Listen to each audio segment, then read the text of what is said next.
예, 이번에는 제13강 축복과 저주에 대해서 말씀드리겠습니다. 축복이라 하는 것이 복이라 하는 것을 항상 염두에 둘 때는 에덴 동산이 먼저 있었다는 것을 염두에 두시기 바랍니다. 에덴 동산은 인간을 위해서 에덴 동산에 있는가를 한번 생각해 봅시다. 인간을 위해서 에덴 동산에 있다면 인간이 있는 이상은 에덴 동산은 함께 있어야 됩니다. 에덴 동산의 뜻은 희락의 동산, 그게 축복이죠. 그리고 기쁨이고 즐거움이 가득한 만드신 동산. 처음부터 하나님께서 인간을 위해서 에덴 동산을 만들어 놨다면 인간이 어떤 일을 저질러도 에덴 동산만큼은 인간 곁을 떠나지 말아야 일관된 축복이 계속해서 나는 너를 위해서 에덴 동산이 있지 에덴 동산을 위해서 너가 있는 것은 아니다라는 것을 분명히 언급했을 겁니다. 사람을 만드시고 그 사람이 너무 이뻐서 에덴 동산을 보냈기 때문에 에덴 동산은 절대로 너를 떠나지 않을 것이다. 이렇게 해야 앞뒤가 맞는 이야기일 겁니다. 더구나 더 중요한 사실은 에덴 동산에 인간만 에덴 동산 한가운데 인간의 주택이나 거주지가 맨션이나 그 빌라가 자리 잡고 있는 게 아닙니다. 에덴 동산의 한가운데에서는 거기는 인간의 자리가 아니에요. 인간은 그 중앙 자리를 차지할 수가 없습니다. 그러면 이 에덴 동산의 중간을 차지하는 게 뭐냐?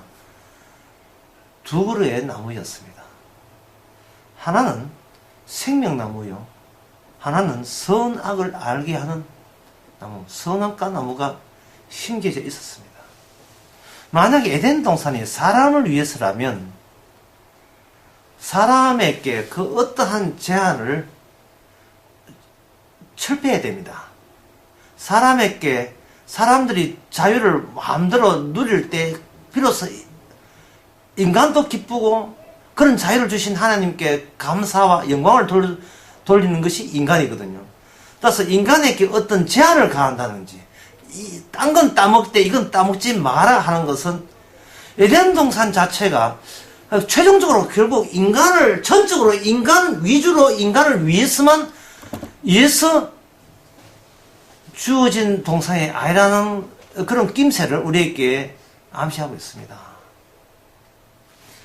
에덴 동산의 생명나무와 선악과 나무가 중앙에 자리 잡았고 인간은 거기에 살고 있었는데 그 악마가 뱀을 통해서 인간에게 이야기할 때 어떤 하나님에 대한 험담을 놓는다든지 뭐 에덴 동산에서 너 사기 실체 그런 이야기를 한 게 아니고 마귀가 뭔가 어떤 특정 나무에 시선이 가도록 인간과 뱀이 그 악마가 선악과 나무에다가 신경을 쓰도록 그렇게 유인하고 유혹했습니다.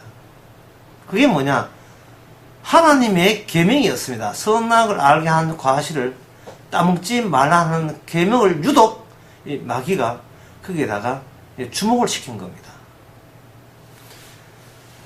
그리고 그걸 따먹게 함으로 말미암아 드디어 이제 죽음이라는 거, 약속된 죽음이 찾아오는데 우리가 여기서 한번 생각해 봅시다. 사람이 에덴 동산에 죽더라도 에덴 동산 안에서 죽을 수도 있는 문제인데 그 선악과 따먹음과 동시에 그 아담과 하와는 에덴 동산을 해서 떠나게 되는 겁니다.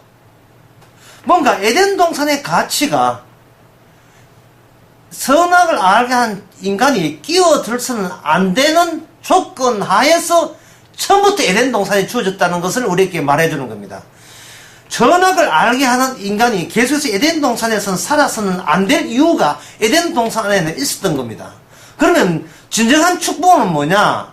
진정한 축복은 에덴 동산이 무엇을 위하여 인간을 위해서가 아니라면 그렇다면 그 에덴 동산 천국 같은 에덴 동산 기쁨이 충만한 에덴 동산은 도대체 누굴 위해서 에덴 동산도 있었고 그리고 거기에 인간도 거기에 살았어야만 했던가를 우리가 알아야 됩니다. 진정한 축복이라는 것은 인간이 얼마나 챙기는 것이 축복이 아니고, 인간은 도대체 누구를 위해서 존재해야 하고, 누구를 위해서 이 땅에서 만들어져야 하는가, 그 내막을 아는 인간 되는 것이 그게 축복 노선에 포함된 겁니다. 하나님께서는 에덴 동산에 인간이 그대로 살지 않도록 만들고 거기서 추방을 시켜버립니다. 추방을 시켜놓음으로써 이제 인간이 추방된 상태에서의 원래 에덴 동산을 축복된 산을 축복되게 만든 그 근거를 이제부터 본격적으로 하나님께서 실타래 풀듯이 하나 둘씩 이제 풀기 시작합니다. 그 푸는 작업에 인간은 어떤 역할을 하느냐? 그냥 지켜보기만 하는 역할이냐? 그렇지 않습니다. 인간은 뱀과 더불어서 이 땅에서 딴 삶을 차려야 됩니다.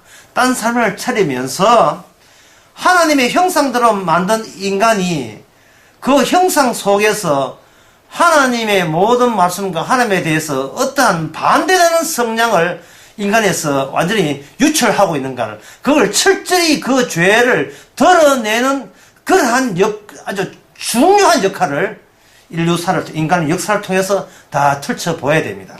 그 중에 한 예를 예레미야 44장 17절 18절에서 보면 거기에 나옵니다.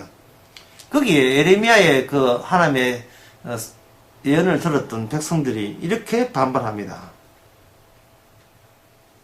우리가 하늘 여신에게 분양하고 그 앞에서 전제를 드리고, 그때는 우리가 음식물이 풍부하고 복을 받고, 여기 복이란 말 나오죠.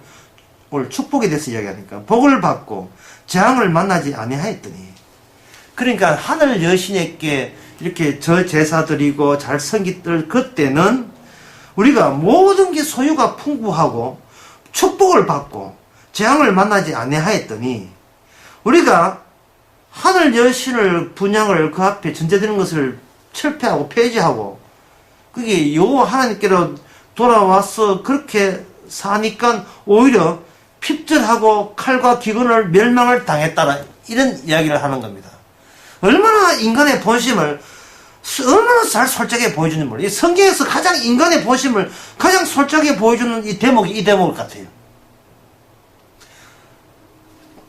예수를 안 믿을 때는 모든 게 잘 됐는데 예수 믿고 난 뒤에 완전 집구석이 망했다, 이런 이야기를 하고 있는 겁니다. 그러니까 그때는 복을 받는데 예수 믿고 난 뒤에 오히려 저주받았다는 이야기를 하고 있는 거예요.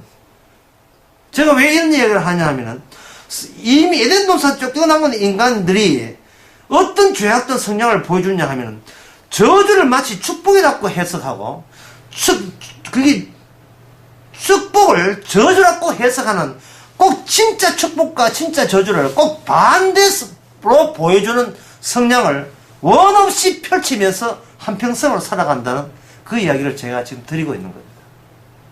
성경에 나오는 모든 이것을 해석할 때 그냥 해석하는 것이 아니고, 처음부터 이미 자기가 이것은 축복이고 이것은 저주라는 것이 이미 자기 가정생활이나 일상에서 이미 딱 정립이 되어 있습니다.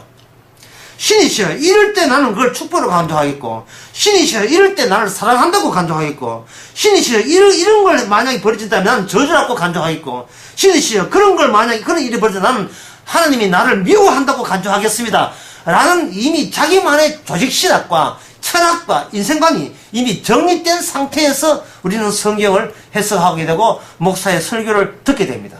그걸 교회에 출석하게 되고. 제가 하고 싶은 이야기는 그러한 본성을 오늘 본문처럼 숨기지 말고 그대로 다 노출을 해야 된다는 겁니다.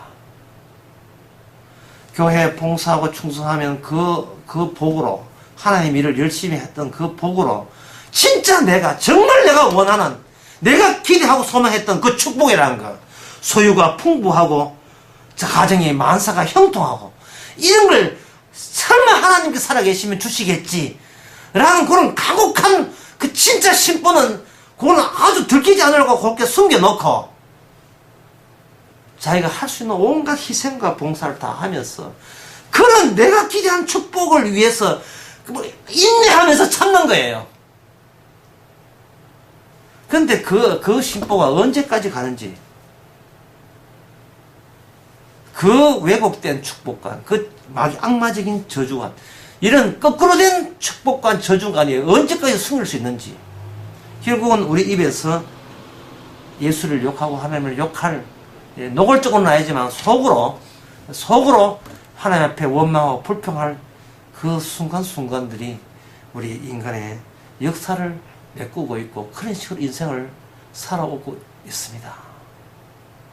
모든 인간이 다 그렇습니다. 모든 인간이. 10년 교회 10년 다니고 20년 다니고 목사가 됐든 신앙을 했든 관계없이 모든 사람이 다 그래요. 왜 그렇게 하시는가? 진짜 구원이라는 것은 오직 예수님께서 바로 우리를 더욱더 죄인 되게 만들었어.